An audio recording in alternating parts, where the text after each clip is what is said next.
ஸ்ரீ விஷ்ணு சஹஸ்ரநாமத்தின் அடுத்த ஈரடி. மகாபுத்திர் மகாவீரியோ மகாசக்திர் மகாத்யுதிஹி அனிர்தேஷ்ய வபு ஸ்ரீமான் அமேயாத்மா மகாத்ரித்ருக். இதன் முதல் அடியை மகாபுத்திர் மகாவீரியோ மகாசக்திர் மகாத்யுதிஹி என்கின்ற அடியை இந்த வீடியோவிலே பார்க்கலாம். மகாபுத்திஹி ஆகச்சிறந்த புத்திமான், வேறு எந்த புத்திமானையும் விட அதிக புத்திமானாக விளங்குபவர் ஸ்ரீ மகாவிஷ்ணு. பூரணமான ஞானத்தை, பேரறிவை உடையவர். எல்லா ஞானமுமே அவரிடம் இருந்துதான் வருகின்றது. அதனால் அவர் மகாபுத்திகி. ஓம் மகாபுத்தையே நமக. அடுத்த திருநாமம் மகாவீரியக. இதை இரண்டு விதமாக பார்க்கலாம். ஒன்று, எல்லோரை காட்டிலும் சிறந்த மிகுதியான ஆகச்சிறந்த வீரியத்தை உடையவர் மகாவிஷ்ணு. அதனால் அவர் மகாவீரியக என்கின்ற திருநாமத்தை பெறுகின்றார். இரண்டாவது, இந்த எல்லா உலகங்களின் தோற்றத்திற்கு, மகத் என்கின்ற தத்துவத்துக்கு மூல காரணம் மாயை அல்லது அவித்யை. அப்படிப்பட்ட மாயைக்கு பிரபு, தலைவர் ஸ்ரீ மகாவிஷ்ணு.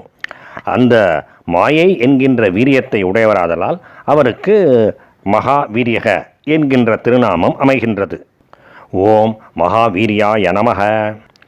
மகாசக்திகி சுலபமாக பொருள் புரிந்து கொள்ளக்கூடியதுதான்.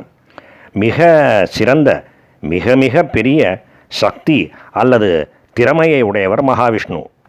அதனால்தான் அவர் அவதரிக்கும் பொழுதெல்லாம், ராமனாகவோ கிருஷ்ணனாகவோ வாமனராகவோ அவதரிக்கும் பொழுதெல்லாம் அந்த மாபெரும் சக்தியின் ஒரு சிறிய கிரணத்தினாலேயே, ஒரு மிகச்சிறிய பகுதியினாலேயே அரும் பெரும் காரியங்களை செய்து முடிக்கின்றார். அதுவும் லீலார்த்தமாக, விளையாட்டாக செய்து முடிக்கின்றார். அந்த மகா சக்தியினாலே தான் உலகங்களின் உற்பத்தி, ஸ்திதி, லயம் அல்லது நாசம் எல்லாவற்றையும் அவர் விளையாட்டாக செய்கின்றார். அதுவும் நமக்காக செய்கின்றார். அதாவது நாம் பிறவி எடுத்து சிறிது சிறிதாக பக்தியிலும் ஞானத்திலும் முன்னேறி மோட்சத்தை அடைய வேண்டும். இவையெல்லாம் நம் விருப்பத்தின் பேரிலேயே நடக்க வேண்டும். அதற்கான வாய்ப்புகள் நமக்கு கிடைக்க வேண்டும் என்பதற்காக செய்து அருள்கின்றார். ஓம் மகாசக்தையே நமக. அடுத்த திருநாமம் மகாத்யுதிஹி. தியுதி என்றால் ஒளி, லைட் என்று பொருள். ஹிந்து சாஸ்திரங்களிலே மட்டுமல்லாமல் பிற மத சாஸ்திரங்களிலே கூட, சம்பிரதாயங்களிலே கூட பகவான் ஒளிமயமாக வர்ணிக்கப்படுகின்றார். காட் இஸ் லைட் என்று சொல்லப்படுகின்றதே அப்படி. பரம்பொருளாகிய பகவான் பேரொளி வாய்ந்தவர்.